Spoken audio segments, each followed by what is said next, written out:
Hi, Jennifer Street at Reimagine Studio, a space where perspective changes everything.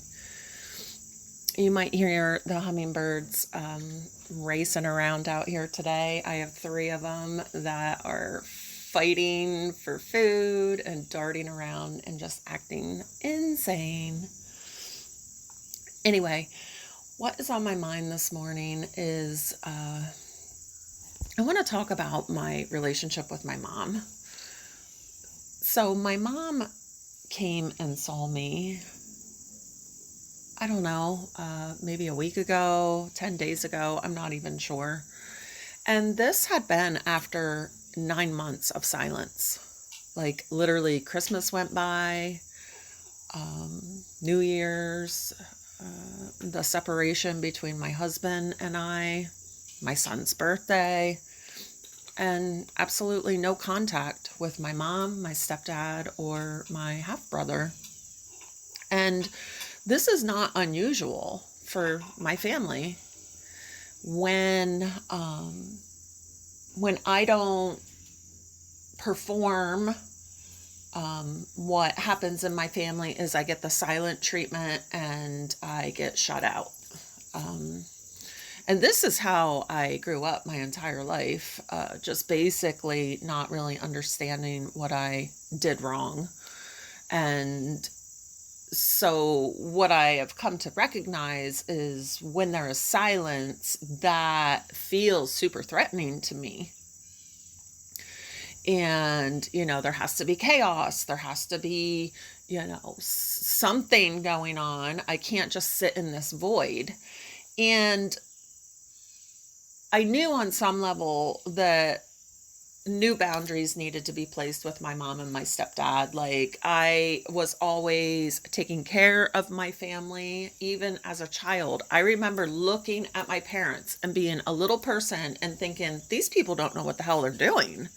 So to have that kind of awareness as a little person, when I think about that, I'm like, damn, you're like this old soul that's been here probably 500 million times. I don't even know, but it just is really fascinating to me how a little person can have that much awareness over the dysfunction that she is in. So there has always been this dynamic where I took care of my parents. And yeah, of course, at 5, I wasn't taking care of my parents. But honestly, I think I was trying to soothe my mom because that was when my father had left. So I think I definitely stepped into the role of emotionally taking care of other people. So anyway, fast forward to today and where we are with all this. So I'm in my house, maybe whatever, a week, 10 days ago, and a car pulls in, and I never get visitors. And I recognize that it's my parents. They get out, they come, and they're just like, hey. And I'm like, hey. But, just with like this, sense of confusion and like what is happening here. And they basically just wanted to pick up where, we left off. No apology. No, hey, sorry, we dropped off the face of the earth for 9 months. No, nothing. Like literally, it was as if I talked to my mom on the phone yesterday and that 9 months did not just escape us. And as I sat in that and just observed what was happening in this dynamic, I had finally just come to the conclusion that some people will never, ever understand their lack of self-awareness and how it impacts others. Does that make them awful people? I don't know. I'm not the one to judge that. I mean, maybe I am. but I guess like the main point here is quit trying to look for validation out of people that can't even validate themselves. Quit looking for something that people just can't give you. And finally, I I started out in this really a kind of defensive mode. I had my sword up. I was, I had a tone.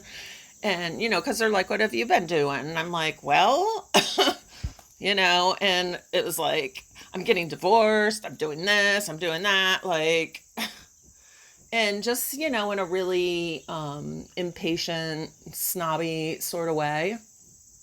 And then I started to really see how I was coming off. And what I recognized is I don't have to carry this. I don't. Like, I've been fighting my whole life to feel understood by my own family. There's been a huge black sheep dynamic in my family. People get together, don't invite me.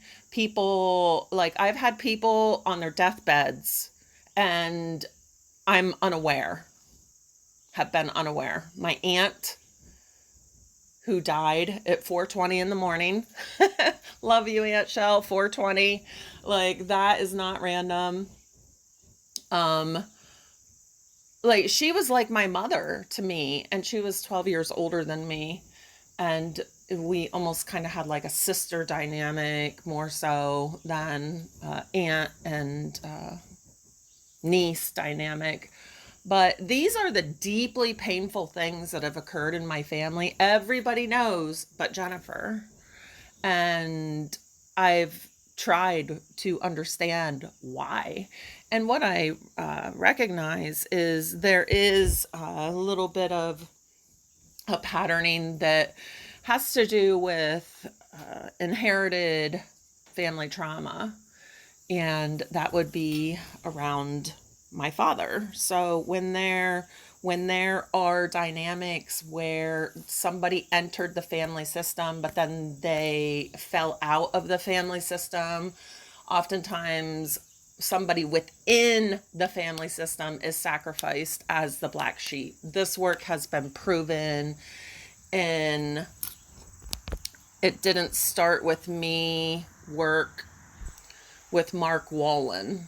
So, like, I'm starting to see that dynamic. I have taken his course and I understand how energetically somebody within the family system is then kind of sacrificed. And that was me. And I'm like, oh, yay. But anyway, so as I'm having this interaction with my parents, I just was like, wow, Jennifer, like, soften your heart and understand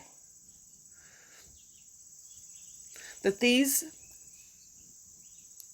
two humans did the best they could with what they had. And it's not my job to fix them.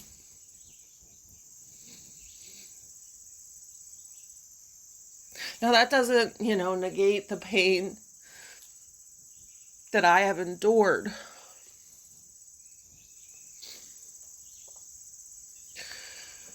But what it does is it sets me free. And, I'm glad it happened before either one of them has, died or passed away.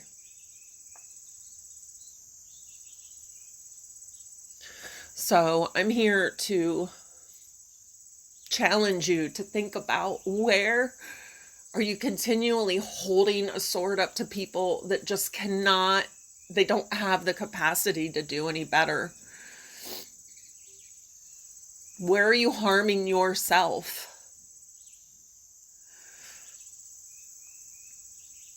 This is when we walk away from marriages. This is when we set boundaries with our friends, and our family is no different. And I have set those boundaries. But we don't have to carry that hatred forever. Okay? So thank you for listening, and I love you all. Until next time.